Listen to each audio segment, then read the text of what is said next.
धर के और आज गोकर्ण भैया के आगे आने लगा। लेकिन गोकर्ण पूछते हैं कि आप कौन हो, आप कौन हो?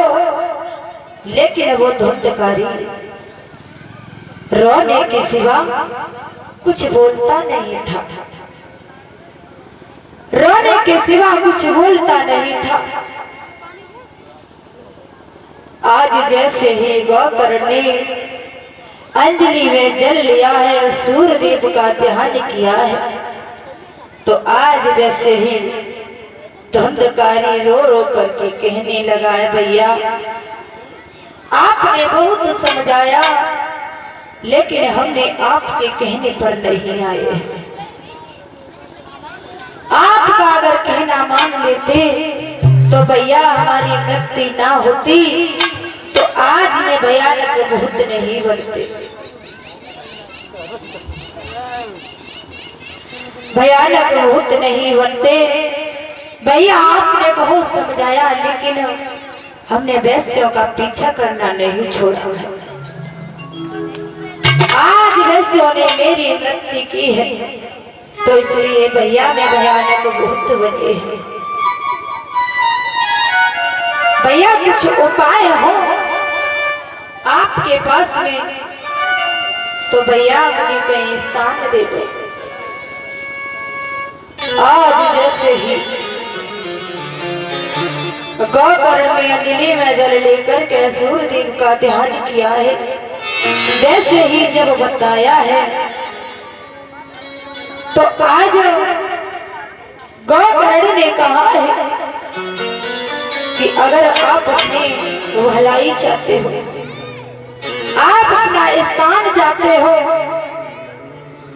तो आप जाइए और श्रीमद् भागवत कथा का जहाँ पर आयोजन चलता हो वहां पर एकांत में बैठ करके श्रीमद् भागवत कथा का श्रवण करेंगे।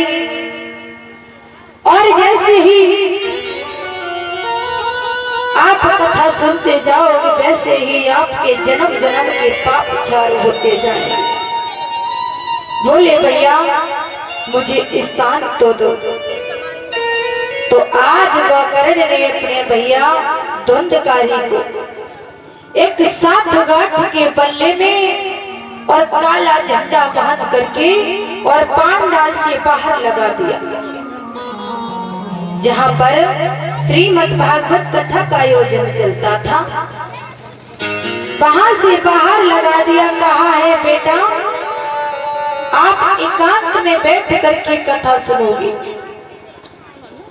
भोजन पानी छोड़ करके प्रभु की कथा जैसे ही मन से सुनोगे वैसे ही आपका कल्याण हो, उतनी ही जल्दी आपको स्थान मिल गया। तो आज गोकर्ण ने जब काला झंडा बांध करके सात गांठ के बल्ले में बाहर लगा दिया है,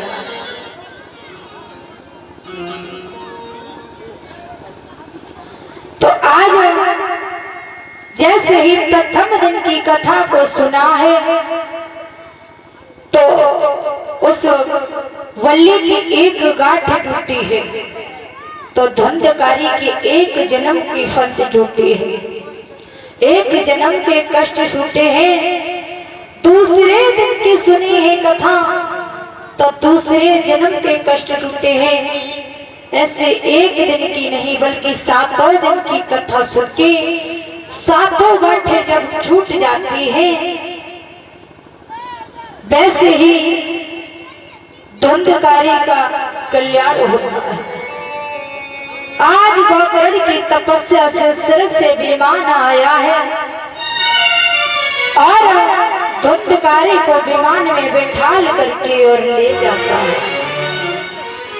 लेकिन जो पांडाल में कथा सुनने वाले बहुत से व्यक्ति बैठे थे,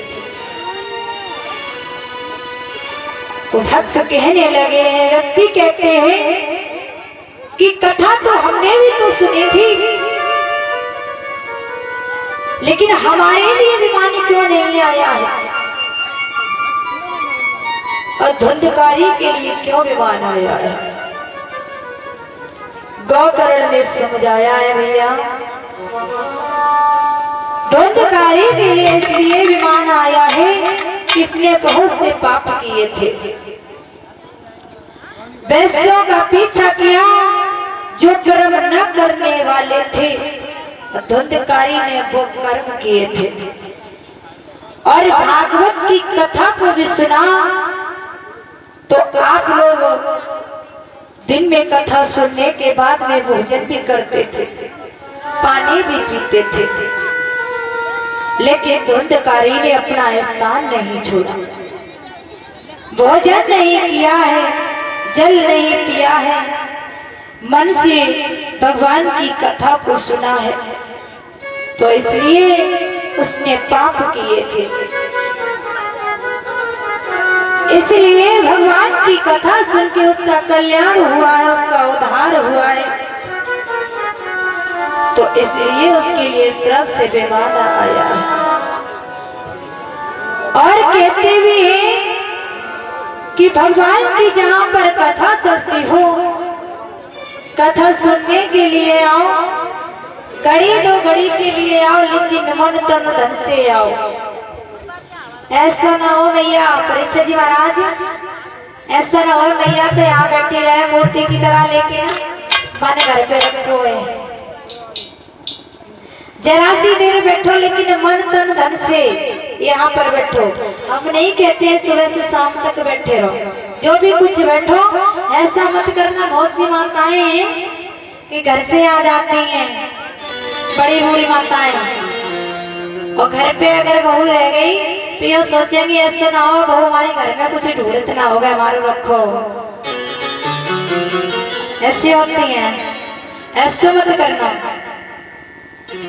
तो आज इसलिए गोकर्ण की तपस्या से आज धुंधकारी के लिए विमान आया है, बिठाल करके स्वर्ग को ले जाता है। बोलिए गोकर्ण धुंधकारी की। आइए एक बड़े प्रेम से छोटा सा कीर्तन बोलते, उसके बाद में आगे की कथा महाभारत की।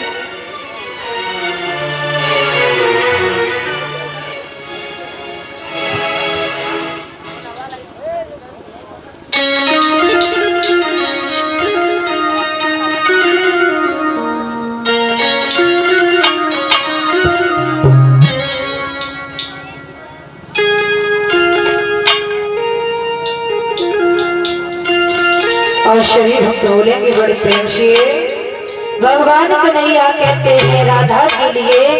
और आज जिस समय राधा भगवान कन्हैया को याद करते हैं, भगवान कन्हैया छोड़ करके मथुरा के लिए जाते हैं, तो आज भगवान कन्हैया राधा के लिए कहते हैं